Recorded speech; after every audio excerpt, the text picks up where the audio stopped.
ನಮಸ್ತೆ ಎಲ್ಲರಿಗೂ. ನಾನು ಡಾಕ್ಟರ್ ಗಾಯತ್ರಿ. ನಾನು ಶ್ರೀ ಶಂಕರ ಕ್ಯಾನ್ಸರ್ ಹಾಸ್ಪಿಟ್ಲಲ್ಲಿ ಹೆಮಟಾಲಜಿ ಡಿಪಾರ್ಟ್ಮೆಂಟಲ್ಲಿ ನಾನು ಕೆಲಸ ಮಾಡ್ತೇನೆ. ಈಗ ಎಲ್ಲರಿಗೂ ತಿಳಿಸೋಣ ಬಿಳಿ ರಕ್ತ ಕಣಗಳ ವಿಶೇಷತೆನ. ಈ ಬಿಳಿ ರಕ್ತ ಕಣಗಳು ನಮ್ಮ ದೇಹದಲ್ಲಿ ಒಂದು ಪರ್ಟಿಕ್ಯುಲರ್ ರೇಂಜಲ್ಲಿ ತಿರುಗಾಡ್ತಾ ಇರುತ್ತೆ. ಹುಟ್ಟಿದ ಮಕ್ಕಳಲ್ಲಿ ಈ ಬಿಳಿ ರಕ್ತ ಕಣಗಳು ಜಾಸ್ತಿ ಇರುತ್ತೆ. ಅಂದರೆ ನಮ್ಮ ದೇಹದಲ್ಲಿ ಅಡಲ್ಟ್ಸ್ ಅಥವಾ ಪುರುಷ ಅಥವಾ ಮಹಿಳೆಯರಲ್ಲಿ ಈ ಬಿಳಿ ರಕ್ತ ಕಣಗಳು ಯಾವ ರೇಂಜಲ್ಲಿ ಇರುತ್ತೆ ಅಂದರೆ 4,000ದಿಂದ 11,000 ಕ್ರಮೇಣದಲ್ಲಿ ಓಡಾಡ್ತಾ ಇರುತ್ತೆ. ಆದರೆ ಹುಟ್ಟಿದ ಮಕ್ಕಳಲ್ಲಿ ಈ ಬಿಳಿ ರಕ್ತ ಕಣಗಳ ಸಂಖ್ಯೆ ಜಾಸ್ತಿ ಇರುತ್ತೆ. ಕ್ರಮೇಣ ಅದು 6 ತಿಂಗಳಿನಿಂದ 1 ವರ್ಷದ ಸಮಯದಲ್ಲಿ ಇದು nearing to the adult range ಹೊತ್ತಿಗೆ ಬರುತ್ತೆ ಇದು ಬಿಳಿ ರಕ್ತ ಕಣಗಳು. ಇದಕ್ಕೆ ಗಾಬರಿ ಪಡುವಂಥದ್ದೇನಿಲ್ಲ. ಇದು ತಂತಾನಾಗಿ ಒಂದು ಪ್ರಾಸೆಸ್ಸಲ್ಲಿ ಅದು ಬಂದು ಸೇರಿಕೊಳ್ಳುತ್ತೆ. ಅದು ಯಾವ್ದ್ಯಾವುದು ಅಂದರೆ ನ್ಯೂಟ್ರೋಫಿಲ್ಸ್, ಲಿಂಫೋಸೈಟ್ಸ್, ಬೇಸೋಫಿಲ್ಸ್ ಮತ್ತು ಇಯೋಸ್ನೋಫಿಲ್ಸ್ ಅಂತ. ಈಗ ಈ ಬಿಳಿ ರಕ್ತ ಕಣಗಳು ಒಂದು ರೇಂಜಲ್ಲಿ ಇರುತ್ತೆ, ಒಂದು ನಾರ್ಮಲ್ ರೇಂಜ್ ಅಂತ ಇರುತ್ತೆ. ಅದು ಮಕ್ಕಳಲ್ಲಿ ಆಗಿರ್ಬೋದು ಅಥವಾ ಅಡಲ್ಟ್ಸ್ ಅಥವಾ ದೊಡ್ಡವರಲ್ಲಿ ಆಗಿರ್ಬೋದು. ಅದು ಒಂದು ರೇಂಜಲ್ಲಿ ಓಡಾಡ್ತಾ ಇರುತ್ತೆ. ಕೆಲವು ಸಂದರ್ಭಗಳಲ್ಲಿ ಏನಾಗುತ್ತೆ ಅಂದರೆ ಅದು ಕಡಿಮೆಯಾಗ್ಬೋದು ಅಥವಾ ಜಾಸ್ತಿ ಆಗ್ಬೋದು.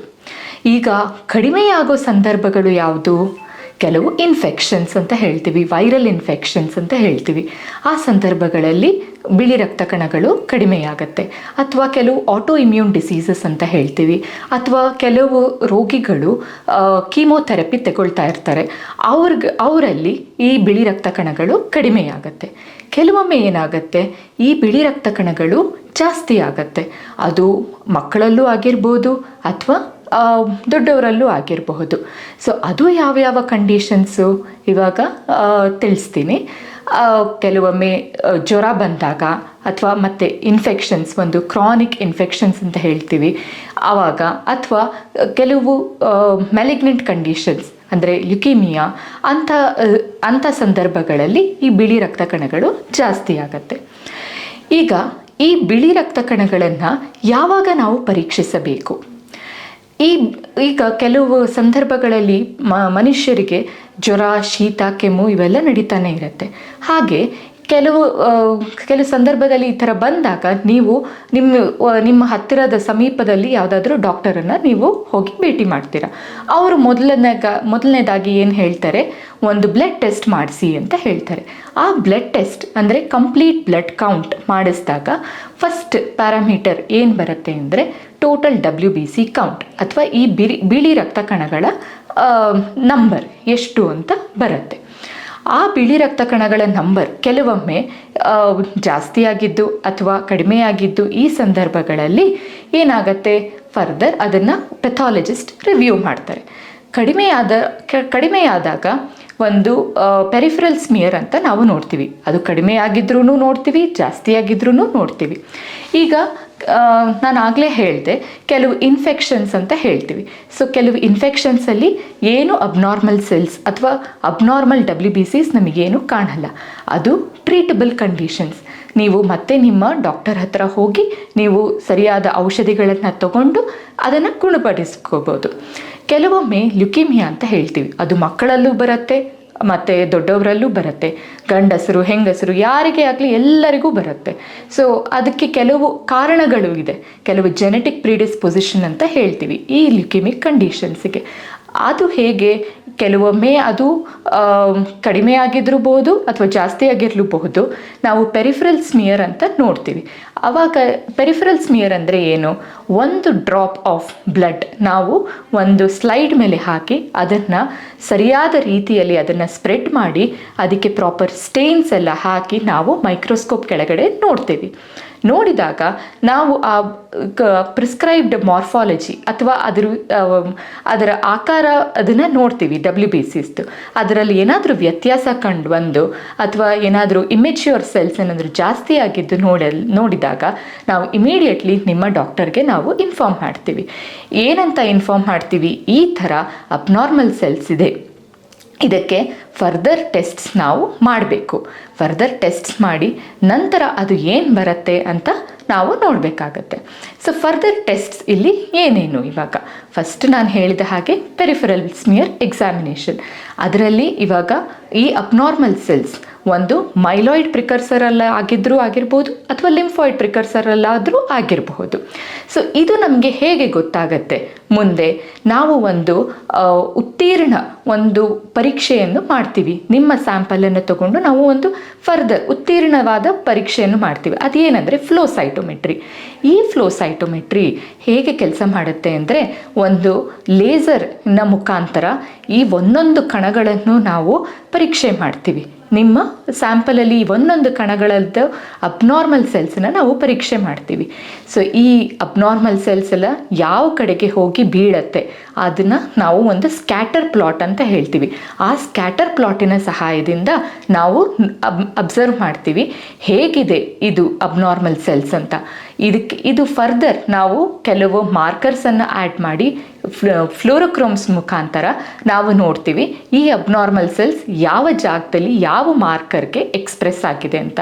ಸೊ ಈ ಯಾವ ಮಾರ್ಕರ್ಗೆ ಎಕ್ಸ್ಪ್ರೆಸ್ ಆಗಿರುತ್ತೋ ಅದಕ್ಕೆ ಸರಿಯಾದ ಒಂದು ಕಡೆಗೆ ನಾವು ಹೋಗಿ ಒಂದು ಡಯಾಗ್ನೋಸಿಸ್ ಕೊಡ್ತೀವಿ, whether it is myeloid or lymphoid ಅಂತ. ಈಗ ಈ ಮಕ್ಕಳಲ್ಲಿ ಅಥವಾ ಪುರುಷರಲ್ಲಿ ಅಥವಾ ಹೆಂಗಸರಲ್ಲಿ ಹೇಗೆ ಇದು ನಮಗೆ ಗೊತ್ತಾಗುತ್ತೆ ಅಂದರೆ, ಕೆಲವೊಮ್ಮೆ ನಿಮಗೆ ಜ್ವರ ಬರುತ್ತೆ. ಜ್ವರ ಬಂದಾಗ ನಿಮಗೆ ಸುಸ್ತು ಅಥವಾ ಕೆಲವೊಮ್ಮೆ ಬ್ಲೀಡಿಂಗ್ ಮ್ಯಾನಿಫೆಸ್ಟೇಷನ್ಸ್ ಅಂತ ಹೇಳ್ತೀವಿ, ಅಂದರೆ ರ್ಯಾಷಸ್, ಪೆಟಿಕಿಯೆ ಅವೆಲ್ಲ ನಮಗೆ ಕಾಣಿಸ್ಕೊಳ್ಳುತ್ತೆ. ಇದೆಲ್ಲ ಕಂಡಾಗ ನೀವು ಎಚ್ಚೆತ್ತುಕೊಂಡು ನೀವು ನಿಮ್ಮ ಡಾಕ್ಟರ್ ಹತ್ರ ಬರಬೇಕಾಗತ್ತೆ. ಬಂದು ನಿಮ್ಮ ರಕ್ತನ ಪರೀಕ್ಷಿಸಬೇಕಾಗತ್ತೆ. ನಿಮ್ಮ ರಕ್ತನ ಪರೀಕ್ಷಿಸಿದಾಗ ಇದರಲ್ಲಿ ಏನಾದರೂ ವ್ಯತ್ಯಾಸ ಕಂಡು ಬಂದಲ್ಲಿ ನಾವು ಫರ್ದರ್ ಅದನ್ನು ಪೆರಿಫೆರಲ್ ಸ್ಮಿಯರ್ ಮುಖಾಂತರ ನಾವು ನೋಡ್ತೀವಿ ಏನು ಅಬ್ನಾರ್ಮ್ಯಾಲಿಟಿ ಇದೆ ಅಂತ. ಪೆರಿಫೆರಲ್ ಸ್ಮಿಯರಲ್ಲೂ ಗೊತ್ತಾಗಲಿಲ್ವಾ, ನಂತರ ಮುಂದಿನ ಪರೀಕ್ಷೆ ಏನು ನಿಮ್ಮ ಡಾಕ್ಟರ್ ಸಜೆಸ್ಟ್ ಮಾಡಬಹುದು ಅಂದರೆ ಬೋನ್ ಮ್ಯಾರೋ ಎಕ್ಸಾಮಿನೇಷನ್. ಈ ಬೋನ್ ಮ್ಯಾರೋ ಎಕ್ಸಾಮಿನೇಷನ್ನಲ್ಲಿ ನಾವು 3 ಥರದ ಲೀನಿಯೇಜಸ್ ಅಂದರೆ ಎರಿಥ್ರಾಯ್ಡ್, ಮೈಲಾಯ್ಡ್ ಮತ್ತು ಮೆಗಾಕ್ಯಾರಿಯೋಸೈಟ್ ಲೀನಿಯೇಜಸನ್ನು ಪರೀಕ್ಷೆ ಮಾಡ್ತೀವಿ. ಇದೆಲ್ಲ ಸರಿಗಿದೆಯಾ ಅಥವಾ ಯಾವುದಾದ್ರೂ ಹೆಚ್ಚಿದೆಯಾ, ಯಾವುದಾದ್ರೂ ಕಡಿಮೆ ಇದೆಯಾ ಅಂತ ನಾವು ಪರೀಕ್ಷೆ ಮಾಡ್ತೀವಿ. ನಂತರ ಇದರಲ್ಲಿ ಎಲ್ಲನೂ ಪೂರ್ತಿ ಸಪ್ರೆಸ್ ಅಥವಾ ಒಂದೇ ಸಲಿಗೆ ಅದು ಎಲ್ಲ ಈ ಅಬ್ನಾರ್ಮಲ್ ಸೆಲ್ಸಿಂದ ಕವರಪ್ ಆಗಿದೆಯಾ ಅಂತ ಅದನ್ನು ಪರೀಕ್ಷೆ ಮಾಡ್ತೀವಿ. ಕವರಪ್ ಆಗಿದ್ರೆ ಮತ್ತೆ ಪುನಃ ಈ ಸ್ಯಾಂಪಲನ್ನು ನಾವು ಫ್ಲೋಸೈಟೋಮೆಟ್ರಿಗೆ ತಗೊಳ್ತೀವಿ. ಈ ಫ್ಲೋಸೈಟೋಮೆಟ್ರಿ ಲೇಸರ್ ಮುಖಾಂತರ ಮತ್ತು ಕೆಲವು ಡೈಗಳ ಮುಖಾಂತರ ಮತ್ತು ಕೆಲವು ಆ್ಯಂಟಿಬಾಡಿಗಳ ಮುಖಾಂತರ ನಿಮ್ಮ ಸ್ಯಾಂಪಲನ್ನು ಪರೀಕ್ಷೆ ಮಾಡುತ್ತೆ. ಅದು ಹಲವಾರು ಸೆಲ್ಸನ್ನು ಒಟ್ಟಿಗೆ ಒಂದು ತುಂಬ ಕಡಿಮೆ ಸಮಯದಲ್ಲಿ ಪರೀಕ್ಷೆ ಮಾಡುತ್ತೆ.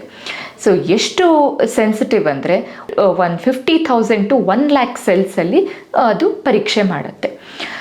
ಇದು ಮತ್ತೆ ನಾವು ಹೇಗೆ ಇಂಟರ್ಪ್ರಿಟ್ ಮಾಡ್ತೀವಿ ನಿಮ್ಮ ಅಬ್ನಾರ್ಮಲ್ ಸೆಲ್ಸ್ ಅಂತ ಅಂದರೆ, ಇದು ಕೆಲವು ಸ್ಕ್ಯಾಟರ್ ಪ್ಲಾಟ್ ಅಥವಾ ಡಾಟ್ ಪ್ಲಾಟ್ ಅಂತ ಕೊಡುತ್ತೆ. ಅದಕ್ಕೆ ಒಂದು ಸರಿಯಾದ ಜಾಗ ಇರುತ್ತೆ ಆ ಸ್ಕ್ಯಾಟರ್ ಪ್ಲಾಟ್ ಅಥವಾ ಡಾಟ್ ಪ್ಲಾಟ್ಗೆ. ಅದು ಎಲ್ಲಿ ಹೋಗಿ ಕೂರುತ್ತೋ ಅದರ ನಂತರ ನಾವು ಅದು ಯಾವ ಮಾರ್ಕರ್ ಎಕ್ಸ್ಪ್ರೆಸ್ ಆಗಿದೆ ನಾವು ಅದರ ಮೇಲೆ ನಾವು ನಮ್ಮ ರಿಪೋರ್ಟನ್ನು ಕೊಡ್ತೀವಿ. ಈ ರಿಪೋರ್ಟನ್ನು ನೀವು ನಿಮ್ಮ ಡಾಕ್ಟರ್ಗೆ ತಗೊಂಡು ಹೋದರೆ ಅವರು ನಿಮಗೆ ಸರಿಯಾದ ಔಷಧಿಗಳು ಮತ್ತು ನೆಕ್ಸ್ಟ್ ಫರ್ದರ್ ಇನ್ನೇನು ಇನ್ವೆಸ್ಟಿಗೇಷನ್ಸ್ ಮಾಡಿಸ್ಬೇಕು ಅಂತ ಹೇಳ್ತಾರೆ. ಅದು ಯಾವುದು ಜೆನೆಟಿಕ್ ಇನ್ವೆಸ್ಟಿಗೇಷನ್ಸ್ ಮಾಡಿಸ್ತಾರೆ. ಅದರ ಅಂದರೆ ಸೈಟೋಜೆನೆಟಿಕ್ಸ್ ಮತ್ತು ಕ್ಯಾರಿಯೋಟೈಪಿಂಗ್ ಅಥವಾ ಮಾಲಿಕ್ಯುಲರ್ ಸ್ಟಡೀಸ್ ಅಂತ ಹೇಳ್ತೀವಿ. ಸೊ ಇದೆಲ್ಲ ಮಾಡಿಸಿದಾಗ ಒಂದು ಪ್ರಾಗ್ನೋಸಿಸ್ ಅಥವಾ ಒಂದು ಎಷ್ಟು ಸಿವಿಯರ್ ಇದೆ ನಿಮ್ಮ ರೋಗ ಅನ್ನೋದು ಗೊತ್ತಾಗತ್ತೆ. ಅದರ ಸಹಾಯದಿಂದ ನಿಮ್ಮ ಡಾಕ್ಟರ್ ನಿಮಗೆ ಯಾವ ರೀತಿಯಲ್ಲಿ ಕೌನ್ಸಿಲಿಂಗ್ ಮಾಡಬೇಕು ಮತ್ತು ಟ್ರೀಟ್ಮೆಂಟನ್ನು ಕೊಡಬೇಕು ಅಂತ ನಿಮ್ಮ ಡಾಕ್ಟರ್ ಒಂದು ಪ್ಲ್ಯಾನ್ ಕೊಡ್ತಾರೆ. ಇದರಿಂದ ರೋಗಿಗಳಿಗೆ ಬಹಳ ಸಹಾಯ ಆಗುತ್ತೆ. ಫ್ಲೋಸೈಟೋಮೆಟ್ರಿ ಈ ಇನ್ಸ್ಟ್ರೂಮೆಂಟಿನ ಒಂದು ವಿಶೇಷತೆ ಏನಂದರೆ, ಕೆಲವು ರೋಗಿಗಳಿಗೆ ಕೀಮೋಥೆರಪಿ ನಡೀತಿರುತ್ತೆ, ಅಂದರೆ ಲ್ಯುಕೀಮಿಯಾ ಅಂತ ಹೇಳ್ತೀವಿ. ಲ್ಯುಕೀಮಿಯಾಗೆ ಯಾರು ಡಯಾಗ್ನೋಸ್ ಮಾಡಿರ್ತಾರೆ ಅವ್ರಗಳಿಗೆ ಕೀಮೋಥೆರಪಿ ನಡೀತಾ ಇರುತ್ತೆ. ಅದು 1 ತಿಂಗಳಾದ ನಂತರ ಅಥವಾ ಕೆಲವು ಫೇಸ್ ಅಂತ ಹೇಳ್ತೀವಿ. ಆ ಫೇಸ್ ನಂತರ ನಿಮ್ಮ ಡಾಕ್ಟರ್ ಹೇಳ್ಬೋದು, ನಾನು ಇವಾಗ ಅವರಲ್ಲಿ ಎಷ್ಟು ಅಬ್ನಾರ್ಮಲ್ ಸೆಲ್ಸ್ ಇದೆ ಅಂತ ತಿಳ್ಕೊಳ್ಳೋಕ್ಕೆ ನಾನು ಇಷ್ಟಪಡ್ತೀನಿ ಅಂತ. ಅದನ್ನು ನಾವು ಈ ಫ್ಲೋ ಸೈಟೋಮೆಟ್ರಿ ಮುಖಾಂತರ ನಾವು ತಿಳ್ಕೊಳ್ಬೋದು. ಅದಕ್ಕೆ ನಾವು ಏನು ಹೇಳ್ತೀವಿ ಅಂದರೆ ಮಿನಿಮಲ್ ರೆಸಿಡ್ಯೂಯಲ್ ಡಿಸೀಸ್ ಅನಾಲಿಸಿಸ್ ಅಂತ. ಸೊ ಇದು ಎಷ್ಟು 1000 ಸೆಲ್ಸಲ್ಲಿ ಅನಲೈಸ್ ಮಾಡುತ್ತೆ ಅಂದರೆ ಆಲ್ಮೋಸ್ಟ್ ಒಂದು 50 ಲಕ್ಷದಿಂದ 1 ಕೋಟಿ ಸೆಲ್ಸನ್ನು ತಗೊಂಡು ಇದು ಅಷ್ಟರಲ್ಲಿ ಎಷ್ಟು ಅಬ್ನಾರ್ಮಲ್ ಸೆಲ್ಸ್ ಇದೆಯೋ ಇಲ್ವೋ ಅನ್ನೋದು ನಮಗೆ ತಿಳಿಸುತ್ತೆ.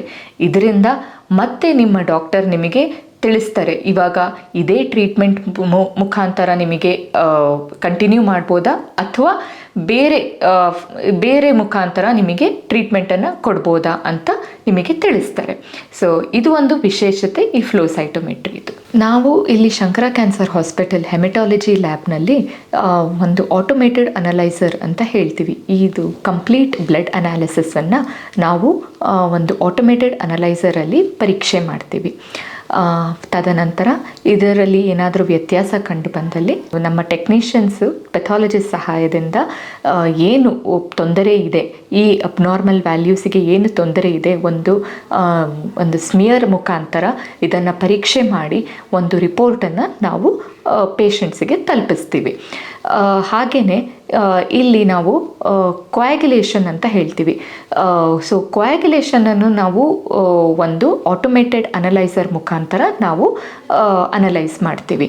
ಇನ್ನೊಂದು ESR ಮತ್ತೊಂದು ಪರೀಕ್ಷೆ, ನಾವು ಇದನ್ನು ಆಟೋಮೇಟೆಡ್ ಅನಲೈಸರ್ ಮುಖಾಂತರ ನಾವು ಪರೀಕ್ಷೆ ಮಾಡ್ತೀವಿ. ಈ ಎಲ್ಲ ಆಟೋಮೇಟೆಡ್ ಅನಲೈಸರ್ಸ್ಗಳ ಸಹಾಯದಿಂದ ನಾವು ಬಹಳ ಕಡಿಮೆ ಸಮಯದಲ್ಲಿ ಒಂದು ಸ್ಯಾಂಪಲನ್ನು ನಾವು ಅನಲೈಸ್ ಮಾಡಿ ನಾವು ಪೇಷಂಟ್ಸಿಗೆ ಅವರ ತೊಂದರೆಯನ್ನು ನಮ್ಮ ರಿಪೋರ್ಟ್ ಮುಖಾಂತರ ನಾವು ಅವರಿಗೆ ತಲುಪಿಸ್ತೀವಿ. ಈ ಎಲ್ಲ ಮಾಹಿತಿಯಿಂದ ತಮಗೆ ಉಪಯೋಗ ಆಗಿದೆ ಅಂತ ಅಂದ್ಕೊಳ್ತೀನಿ. ಇನ್ನೂ ಹೆಚ್ಚು ವಿಷಯ ನಿಮಗೆ ತಿಳ್ಕೊಳ್ಳೋಕ್ಕೆ ಇಷ್ಟ ಆಯಿತು ಅಂದರೆ ನೀವು ಶಂಕರ ಕ್ಯಾನ್ಸರ್ ಹಾಸ್ಪಿಟ್ಲಿಗೆ ಬಂದು ಭೇಟಿ ನೀಡಬಹುದು. ಇಲ್ಲದೇ ಇದ್ದರೆ ನಮ್ಮ ವೆಬ್ಸೈಟ್ಗೆ ನೀವು ಭೇಟಿ ನೀಡಿ ನೀವು ಅದರ ಇನ್ನೂ ಹೆಚ್ಚು ಮಾಹಿತಿಯನ್ನು ತಿಳ್ಕೊಳ್ಬೋದು. ಧನ್ಯವಾದಗಳು.